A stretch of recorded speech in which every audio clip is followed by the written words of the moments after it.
act of evacuating, Beekman knocked and rang the bell, then pounded on the jamb with his maglite. Once he hammered at a door so long that Trenchard shouted from across the street, "You're going to knock down the goddamn door! If they don't answer, nobody's home!" When they reached the first cross street, Trenchard joined him.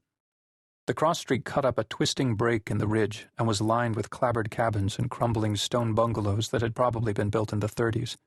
The lots were so narrow that most of the houses sat on top of their own garages. Trenchard said, "Can't be more than 8 or 10 houses in here. Come on."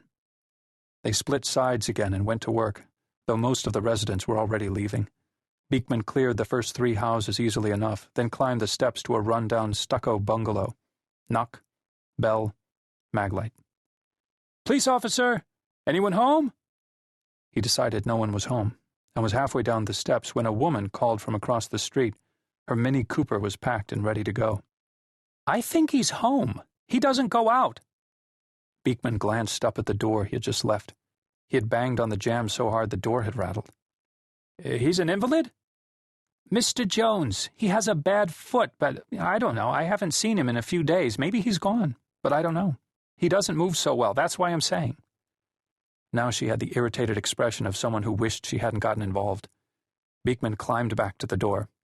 "What's his name?" "Jones. That's all I know. Mr. Jones. He doesn't move so well." Beekman unleashed the maglite again, hard. "Mr. Jones? Police officer? Is anyone home?"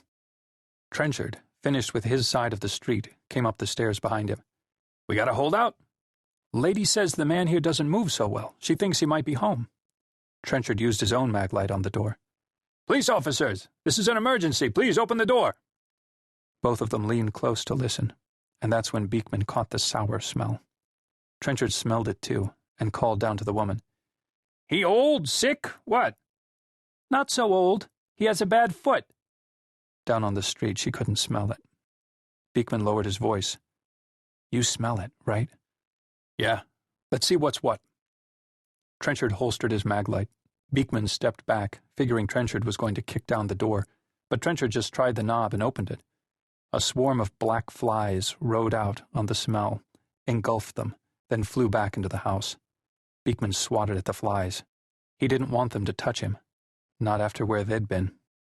The woman shouted up, "What is it?" They saw a man seated in a ragged club chair, wearing baggy plaid shorts and a thin blue T-shirt. He was barefoot, allowing Beekman to see that half the right foot was missing. The scarring suggested the injury to his foot occurred a long time ago, but he had a more recent injury. Beekman followed Trenchard into the house for a closer look. The remains of the man's head lolled backwards, where blood and brain matter had drained onto the club chair and his shoulders. His right hand rested on his lap, limply cupping a black pistol. A single black hole had been punched beneath his chin. Dried blood the color of black cherries was crusted over his face and neck and the chair. Trenchard said, "That's a damn bad foot." "Suicide?" "Duh. I'll call. We can't leave this guy until they get someone here to secure the scene." "What about the fire?" "Fuck the fire. They gotta get someone up here to wait for the CI. I don't want us to get stuck with this stink." Trenchard swatted futilely at the flies and ducked like a boxer, slipping a punch as he moved for the door. Beekman, fascinated, circled the dead man. Trenchard said, "Don't touch anything. We gotta treat it like a crime scene." "I'm just looking." A photo album lay open between the dead man's feet, as if it had fallen from his lap. Careful not to step in the dried blood, Beekman moved closer to see. A single picture was centered on the open page, one of those Polaroid pictures that develop themselves. The plastic over the picture was speckled with blood. The flies suddenly seemed louder to Beekman, as loud now as the helicopters fighting the flames. "Trench, come here." Trenchard came over, then stooped for a closer look.